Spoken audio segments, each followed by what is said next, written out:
Carmeli, vitis florigera, splendor celi, Virgo puerpera, singularis.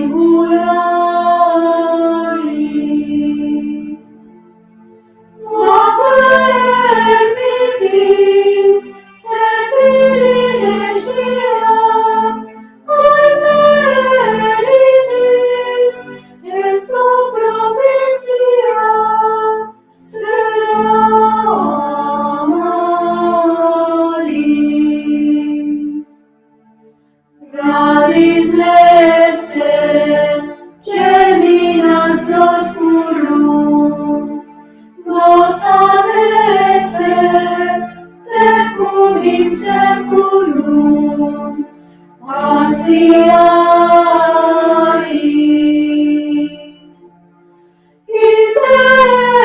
Intensilas, ue crescis lilium, servamuras, mentes fragilium, tutelaris.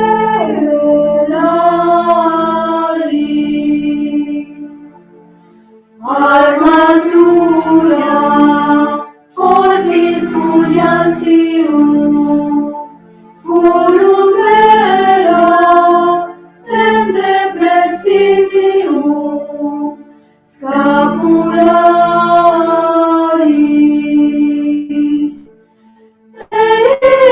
Incerta, prudes consilium, pero adversa, luces oratium,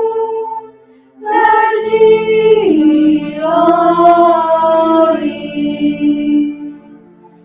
Mater dulcis, Carmeli Domina, Clement tuam, repeletitia,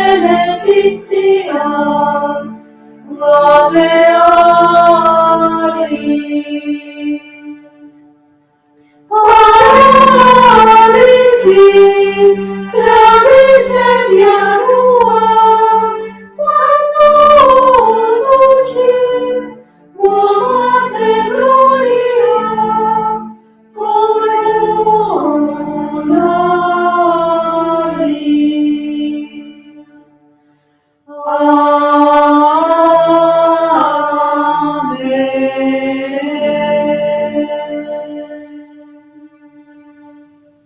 En el nombre del Padre, y del Hijo, y del Espíritu Santo. Amén.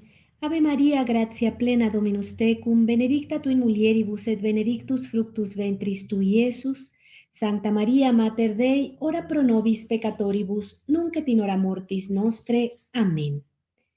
En el nombre del Padre, y del Hijo, y del Espíritu Santo. Amén. Vamos a continuar con la lectura de este libro, El amor humano, de la infancia al matrimonio, de Francisco Charmut. Capítulo 4. La abstención. Segunda parte. El periodo de la adolescencia. El niño que entra con malas costumbres en ese periodo crítico de la adolescencia no resistirá a los ataques del amor naciente y de la sensualidad. Los educadores que por ilusión se abstienen de aguerrir al niño contra la rebelión futura de los instintos, cometen un pecado de manifiesta presunción. Tientan a Dios. Cuando la crisis de la adolescencia estalla, la mayoría de los padres, aun aquellos mismos que ya no pueden hacerse ilusiones, se detienen por timidez. La timidez paraliza su voluntad y más aún su espíritu. No solamente no se atreven a entablar una conversación íntima con sus hijos sobre los desórdenes del corazón y de los sentidos, sino que ni siquiera saben qué deben pensar de las perversiones precoces.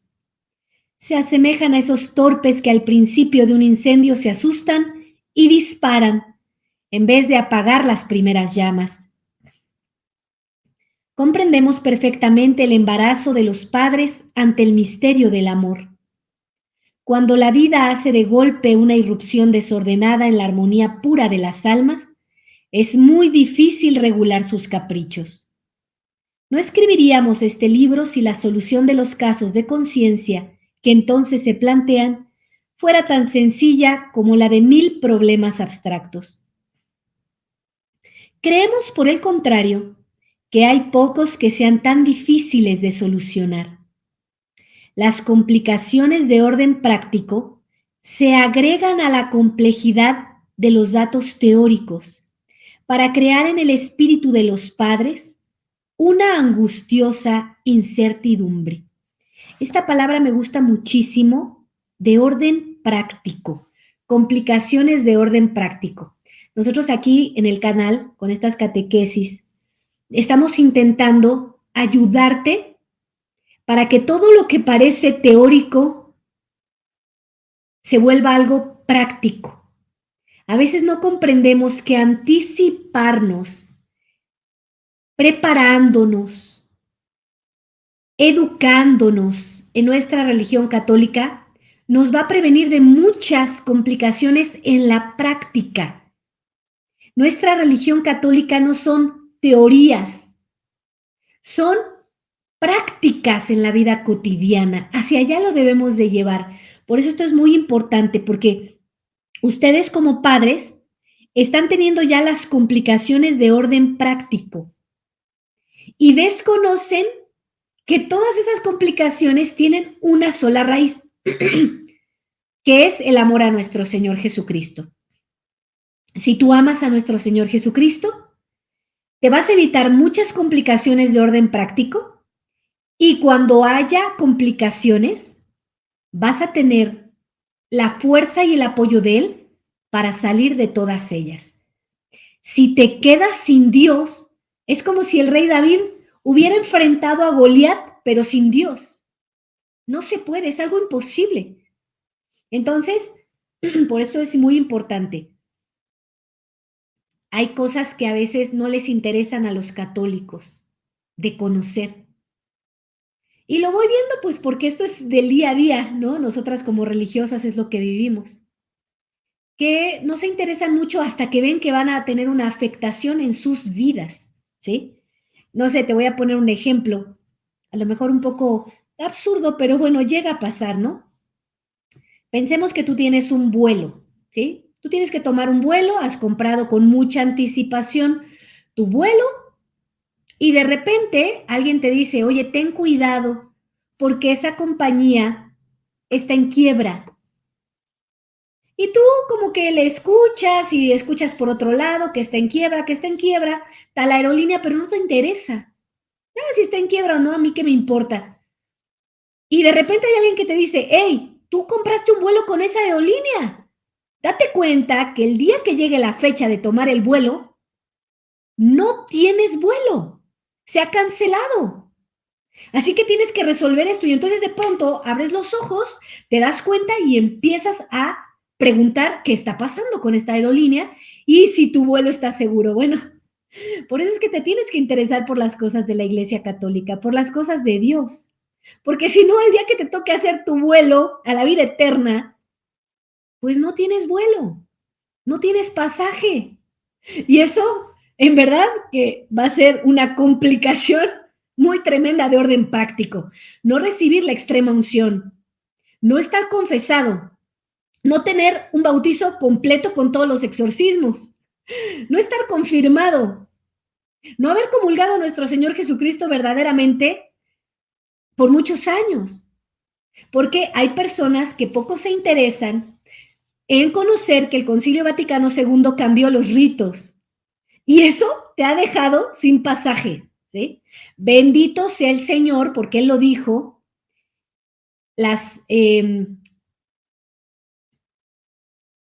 puertas del infierno no prevalecerán contra mi Iglesia Católica. Él siempre va a defender su Iglesia Católica. Entonces, la tradición ha resguardado la fe de nuestro Señor Jesucristo. Por eso tú puedes ver que los obispos de la tradición, los sacerdotes de la tradición, tienen una doctrina militante, dicen la verdad, sin miedo, porque le sirven a un solo Señor, Jesucristo. no le están sirviendo a los honores, ni a los placeres, ni a los respetos humanos, sino a Dios. Entonces, esto es muy importante que tú lo comprendas. Hay estos cambios con el Concilio Vaticano II, cambiaron los ritos, ¿sí? Y entonces la Iglesia tradicional los ha conservado intactos, ¿sí? Entonces, por eso puedes ponerte en contacto con nuestra oficina más 52 56 12 06 70 32 y preguntar por el retiro que va a impartir Monseñor Rodrigo da Silva 4, 5 y 6 de octubre. Esto es muy importante que tú lo comprendas. Si quieres evitarte todas estas complicaciones de orden práctico, ¿sí? Y durante este tiempo, mientras llega el retiro, hay toda una formación. Es importante que tú te formes. Mira, poco le importa tristemente a los católicos la conversión. Tristemente, porque yo también en algún momento inicié con una conversión tibia y lo que yo quería era recuperar mis añadiduras, que el Señor siempre fue muy providente. Y no me interesaba nada por las riquezas eternas. Hoy te puedo decir que mi perspectiva es completamente diferente. Lo único que me interesan son las riquezas eternas y por eso me interesa por ti, porque esa es una obra de misericordia. Enseñar al que no sabe y corregir al que se equivoca. El retiro lo que intenta hacer es, imagínate el huevito de una gallina. Si la gallina no está incubando ese huevito, eventualmente se va a morir. Ese frío de la falta de esa gallinita va a hacer que se muera. Y la Iglesia Católica, que es esa gallina que quiere tener a sus pollitos bajo sus alas, quiere incubarte para que no mueras. Y por el contrario, en el tiempo, ese huevito se abra y salga un pollito, salga la conversión de ti, salga una fe viva, una fe tan viva que esté ardiendo por nuestro Señor Jesucristo. Así que puedes enviarnos un mensaje más 52 56 12 06 70 32 para que te informemos del retiro. Continúo con la lectura. ¿No se siente ansioso el médico la primera vez que hace una operación seria? Si se tratara de su propio hijo, estaría demasiado emocionado para poder operar él mismo. Ahora bien, el médico ha estudiado cirugía, se ha ejercitado en su arte. Los padres, en cambio, llegan a la adolescencia de su primer hijo con una ignorancia y una falta de experiencia casi completas. ¿Cómo podrían dejar de sentirse perplejos e indecisos? Por eso es que se abstienen de toda tentativa de intervención. Ante el miedo de cometer una torpeza, prefieren pecar por omisión. ¿Es posible disculparles? Las circunstancias atenuantes disminuyen en su culpabilidad, pero no eliminan la falta, no evitan sus consecuencias mortales. En este capítulo quisiéramos ayudar a los padres a darse cuenta de su responsabilidad. La experiencia de los colegios, la costumbre de la dirección espiritual, la lectura de las obras de pedagogía, el testimonio de los novelistas, las confesiones de los santos, todo concuerda y se une para probar las dos verdades siguientes. Primero, ningún niño escapa entre los 12 y los 18 años a una perturbación honda de su equilibrio físico y moral, que puede llevarlo a caer en un abismo de impureza. Segundo, para sobrellevar esa revolución interior, no hay casi un solo niño que no esté librado a sí mismo, a su propia inexperiencia, a su debilidad, a sus vértigos. Los que están cerca de él no tienen la caridad de tenderle la mano. La responsabilidad de los padres nace en primer lugar de la certidumbre de esa crisis. Llega un momento, el de la pubertad, en que el organismo del niño se modifica profundamente. Es imposible que los padres no se aperciban de los signos evidentes de esa transformación. Manifestaciones exteriores les advierten que el alma de su hijo corre o va a correr grandes peligros. Miren, es bien importante que entiendan esto. Muchos de ustedes van a escuchar esto aparentemente tardíamente, y sí, para con sus hijos. Pero esto no te va a impedir compartir esto con alguien que tenga hijos más pequeños, para que se prevengan.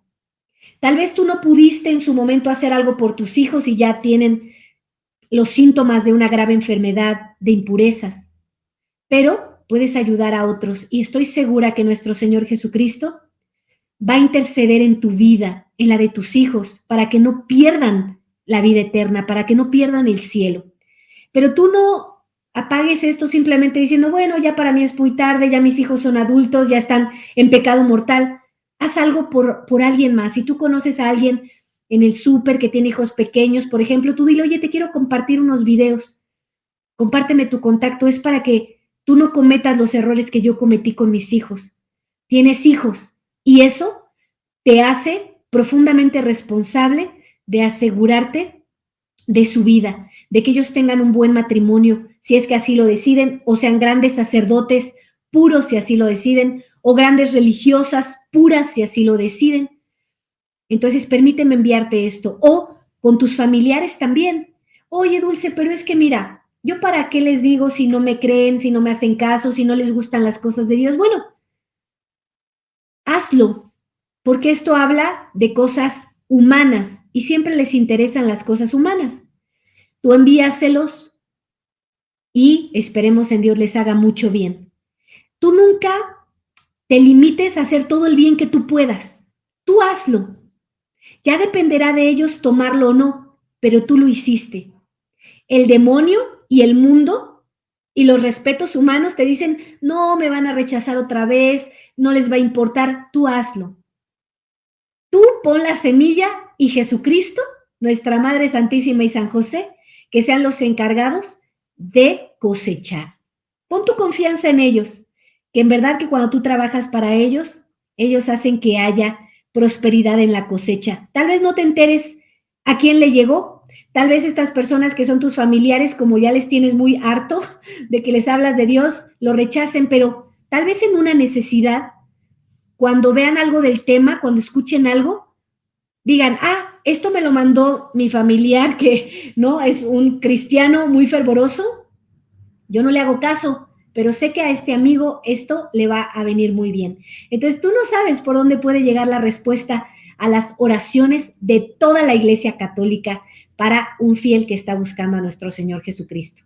Si yo te contara tantos testimonios que conozco, te sorprendería en verdad cómo la palabra de Dios se hace camino, porque Él es el camino y esto es doctrina católica. Continúo con la lectura. Manifestaciones exteriores les advierten que el alma de su hijo corre o va a correr grandes peligros. La época de las tentaciones secretas empieza. La guerra queda declarada, guerra solapada, guerra silenciosa, guerra de los buenos y de los malos espíritus en el fondo de las conciencias. La acción del demonio no se nota por fuera, pero eso poco importa. El alma es arrastrada y empujada al mal. Los santos mismos no escapaban a esa fascinación del placer. Daremos solo 3 ejemplos. Ellos desvanecerán todas nuestras ilusiones de que nuestros hijos escapen a esas tempestades, en las que los grandes santos casi se perdieron. Santa Teresa de Ávila parecía haberse puesto a cubierto de todo mal en su infancia. Su padre y su madre la rodeaban con el ejemplo de las mayores virtudes cristianas. Teresa tenía 3 hermanas y 9 hermanos. Ella se consideraba la menos edificante de todos los de la familia. Juntábase con uno de sus hermanos a leer vidas de santos. Los 2 niños se animaban al martirio. Concertábamos irnos a tierras de moros, pidiendo por amor de Dios, para que allá nos descabezasen. nos cuenta ella misma. Esos deseos no eran cosa en el aire. Ella confiesa ingenuamente que el Señor le daba bastante valor como para llevar a cabo ese proyecto. Aún más, los dos héroes tentaron la aventura, pero su tío, don Francisco Álvarez de Cepeda, que los encontró en el camino, los llevó de nuevo a su casa. De que vi que era imposible ir a donde me matasen por Dios, ordenábamos ser ermitaños. Aquí hay una nota, Vida de Santa Teresa, escrita por ella misma, capítulo 1. Fin de nota.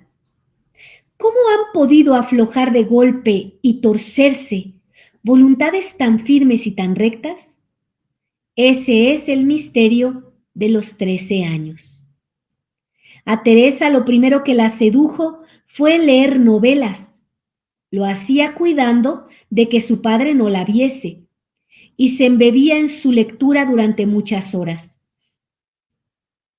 Comencé a traer galas y a desear contentar en parecer bien, con mucho cuidado de manos y cabello, y olores, y todas las vanidades que en esto podía tener, que eran hartas por ser muy curiosa. Estos términos generales dicen más que una descripción detallada sobre la atracción que ejerce la concupiscencia al despertar sobre las jóvenes. El frecuentar a sus primos que eran de su edad la descarriló aún más.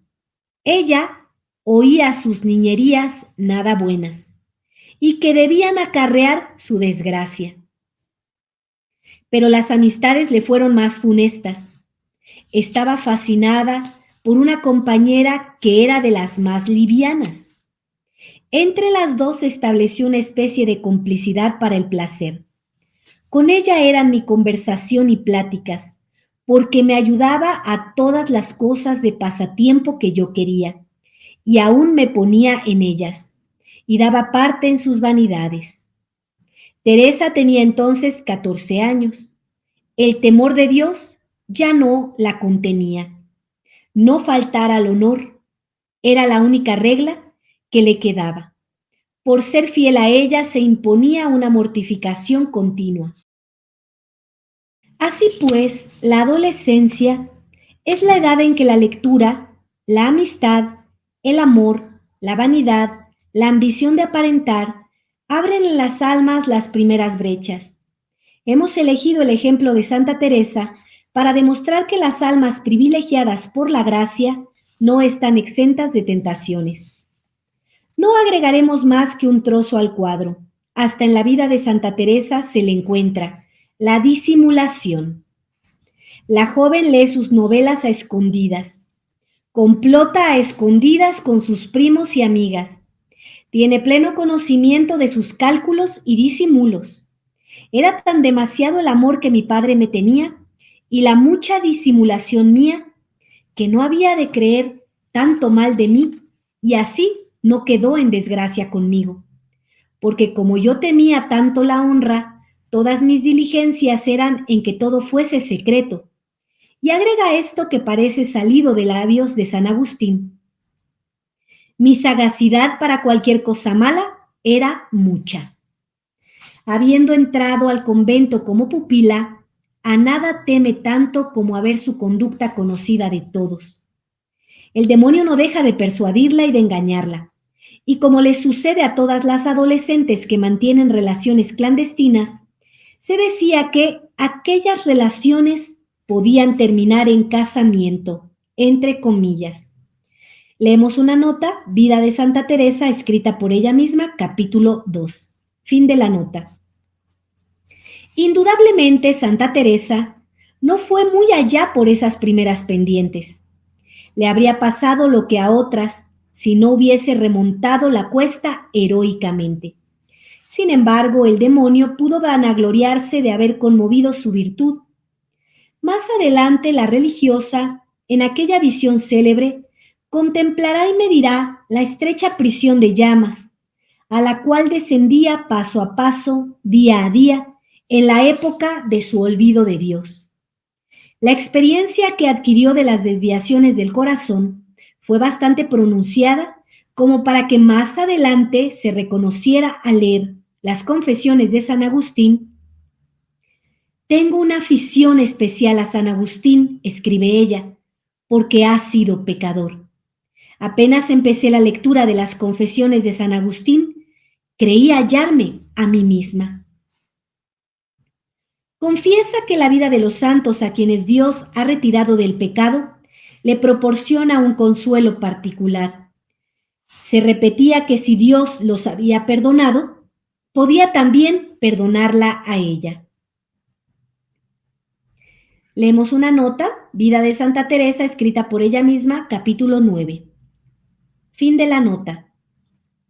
La juventud de Santa Teresa da a todos los padres una triple lección. Sin duda no conocerán todas las caídas de la adolescencia en general, pero no faltan libros, en este caso ahora podemos decir videos, información en internet que señalen el gráfico más o menos rápido y profundo de los pecados de la carne. Leemos una nota. El más expresivo y el más inofensivo es el mismo que leía Santa Teresa. Las Confesiones de San Agustín es una obra que los padres no deberían dejar de leer. Fin de la nota. Las confidencias de Santa Teresa tienen la ventaja de determinar en qué forma las almas más santas pueden ser alejadas entre los 13 y los 14 años de las orientaciones de su primera infancia por una metamorfosis íntima. Esas confesiones teresas nos revelan al mismo tiempo que las faltas de la joven, el doble error de sus padres, la complicidad y la abstención.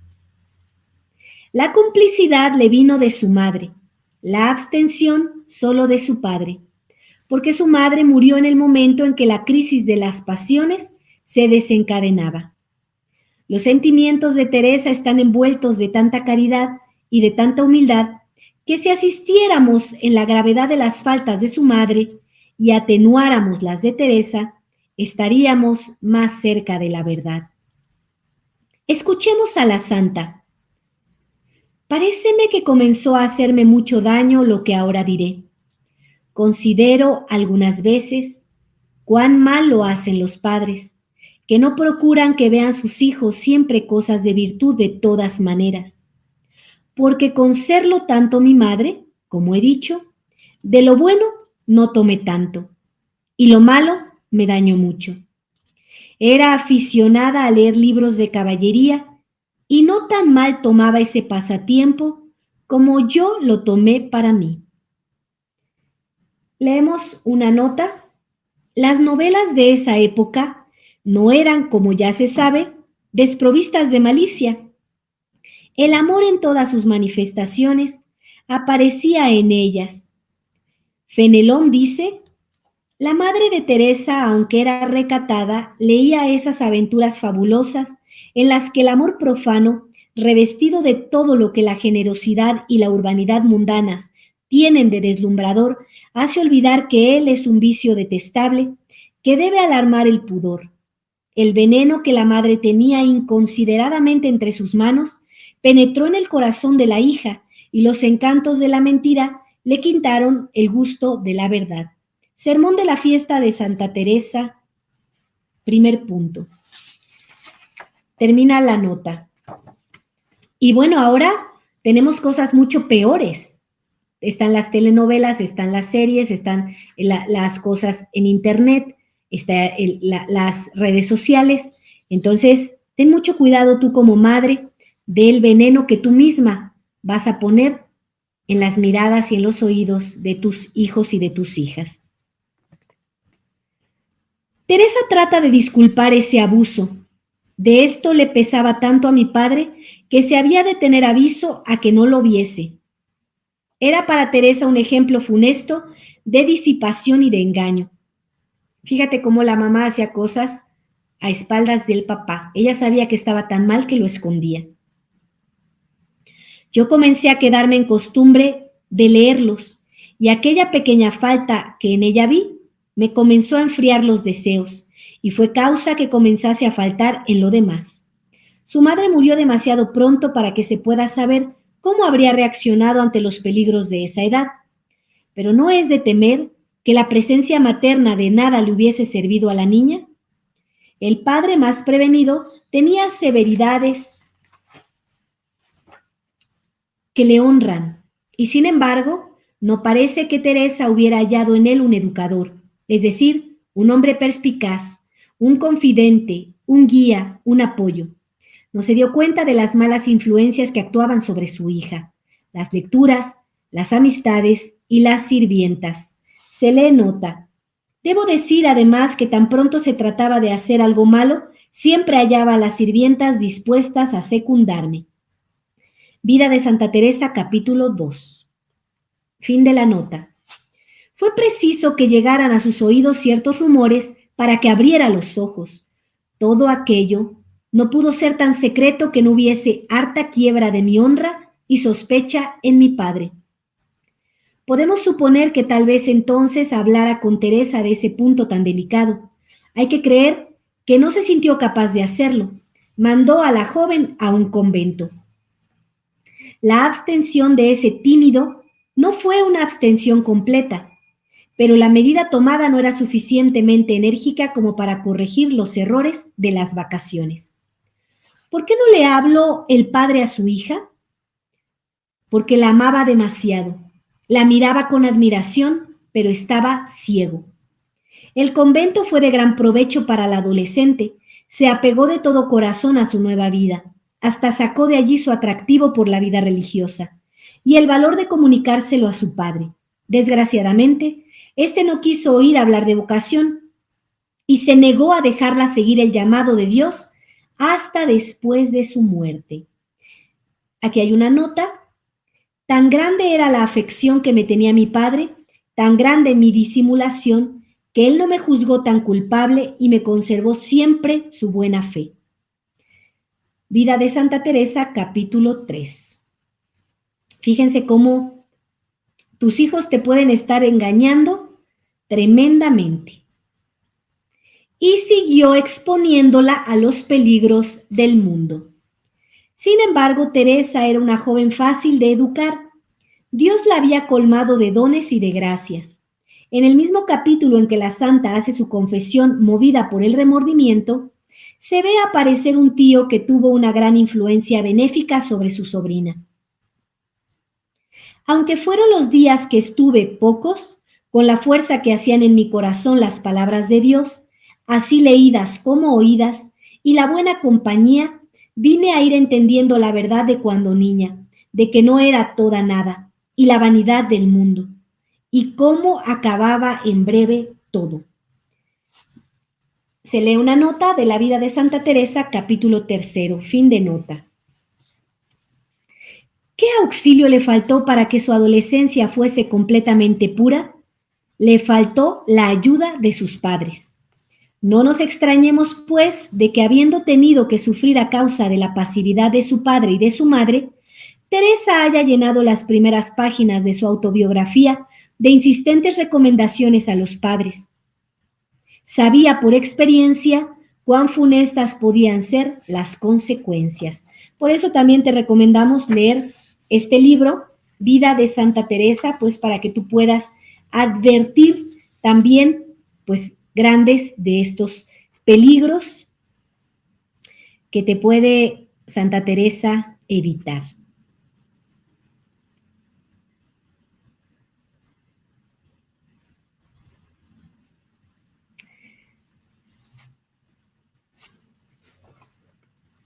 Vamos a dejar hasta aquí estos capítulos. Este capítulo es bastante amplio para que tú puedas ir reflexionando y meditando respecto de lo que tú estás haciendo ahora con tus hijos. Reflexiona, estas lecturas son para eso. La culpa, sin que tú hagas algo al respecto, pues no sirve de nada. Sería una negligencia.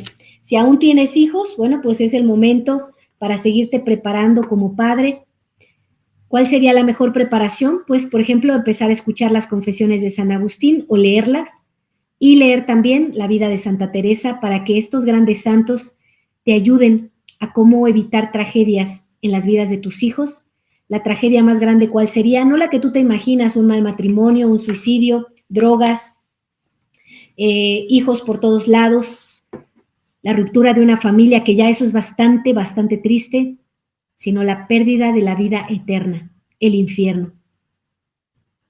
Un purgatorio largo y doloroso. Recuerda que una sola de las llamas del purgatorio es más dolorosa que cualquier dolor en la tierra, y los que hemos tenido grandes dolores en la tierra, no queremos eso definitivamente. Así que todavía puedes enmendarte. La oración de conversión, aun cuando tú puedes estar en pecado mortal, siempre la va a escuchar nuestro Señor Jesucristo. Y bueno, enmendar tu vida, arrepentirte, hacer una buena confesión, y que todo lo que te reste de vida sea para glorificar a nuestro Señor Jesucristo. En el nombre del Padre, y del Hijo, y del Espíritu Santo. Amén.